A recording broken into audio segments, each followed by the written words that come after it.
అబ్బా థ్యాంక్స్ అమ్మా, ఎక్స్ట్రా ఇడ్లీలు పెట్టి మంచి పని చేసావు. ఈరోజు పిచ్చి ఆకలేసింది. అనయ్య థ్యాంక్స్ అమ్మా కాదు, నాకు చెప్పు. ఎందుకో? నువ్వు సండేస్ జిమ్లో ఎక్స్ట్రా వర్కౌట్ చేస్తావు కదా, సో ఎక్స్ట్రా ఆకలి అవుతుందని నాకు తెలుసు. సో ఈరోజు నేను బ్రేక్ఫాస్ట్ తినకుండా నీ గురించి త్యాగం చేశా. బాబోయ్, త్యాగమే ఒక పూటకే? అంతేగా. అయితే అన్నయ్య కోసం ఈరోజు లంచ్ కూడా ఇచ్చేస్తావా? ఆ, మరి నైట్ డిన్నర్? ఇచ్చేస్తా. అయితే రేపు మార్నింగ్ బ్రేక్ఫాస్ట్? హహ, అంత లేదు. ఒక్కరోజు అంటే త్యాగం చేయగలను కానీ నెక్స్ట్ డే కూడా అంటే నీరసం వచ్చి పడిపోను. పూట కోసమో లేక రోజు కోసమో చేసేదాన్ని త్యాగం అనరు. త్యాగం అనేది చాలా గొప్ప పదం. 1-2 కాదు, ఏకంగా 58 రోజులు మెతుకు కూడా ముట్టకుండా నిరంతరంగా నిరాహార దీక్ష చేస్తే దాన్ని త్యాగం అంటారు. అన్ని రోజులు తినకుండా ఎలా ఉంటారు? 58 రోజులు నిరాహార దీక్షణ ఎవరు చేశారమ్మా? వారే ద గ్రేట్ అమరజీవి పొట్టి శ్రీరాములు గారు.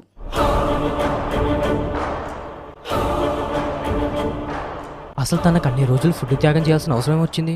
అవసరం తన కోసమో లేదా తన కుటుంబం కోసమో కాదు, మరి మన కోసం, మన తెలుగు ప్రజల కోసం. మన కోసం 58 రోజులు నిరాహార దీక్ష ఏంటమ్మా?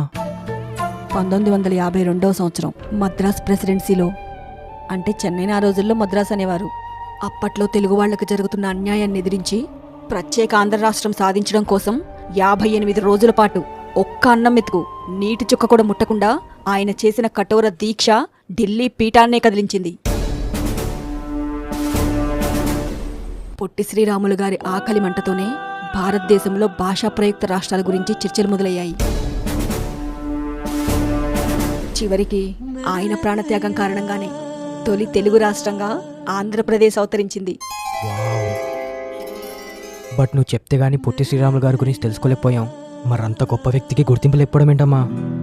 అందుకేగా ఆయన చేసిన 58 రోజుల నిరాహార దీక్షకు నిదర్శనంగా ఆంధ్రప్రదేశ్ అమరావతి శాఖమూరులో 58 అడుగుల ఎత్తు కాంస్య విగ్రహాన్ని ప్రతిష్ఠిస్తున్నారు. You mean 58 feet? అవును, అక్షరాల 58 అడుగులు. మరి ఖర్చంతా ఎలా అమ్మా? తెలుగు రాష్ట్రాలే కాదు, ప్రపంచవ్యాప్తంగా స్థిరపడిన పొట్టి శ్రీరాములు గారి వీరాభిమానులందరూ కలిసి ఈ ట్రస్ట్కి మద్దతునిస్తున్నారు. ఈ ప్రాజెక్ట్ని ఆంధ్రప్రదేశ్ ప్రభుత్వం మరియు అమరజీవి పొట్టి శ్రీరాములు మెమోరియల్ ట్రస్ట్ కలిసి ముందుకు తీసుకెళ్తున్నారు. విగ్రహావిష్కరణ ఎప్పుడమ్మా? మార్చి 16 సోమవారం ఉదయం 10 గంటలకి.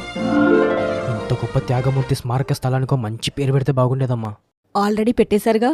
ఏం పేరమ్మా? Statue of sacrifice.